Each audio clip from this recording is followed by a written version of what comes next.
ज्वललिङ्गाय नमः ज्वलाय नमः ज्वललिङ्गाय नमः आत्माय नमः आत्मलिङ्गाय नमः परमाय नमः परमलिङ्गाय नमः सोमस्य सूर्यस्य सर्वलिङ्गस्थापयति पाणिमन्त्रं पवित्रम् सद्यो जातं प्रपद्यामि सद्यो जाताय वै नमो नमः भवे भवेनादिभवे भवस्व माम् भवोद्भवाय नमः वामदेवाय नमो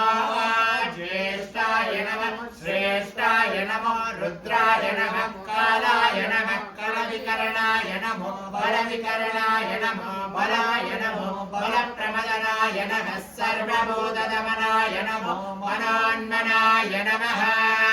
अघोरेभ्यो घोरेभ्यो घोरघोरतरेभ्यः सर्वेभ्यः सर्वेभ्यो नमस्ते रुद्ररूपेभ्यः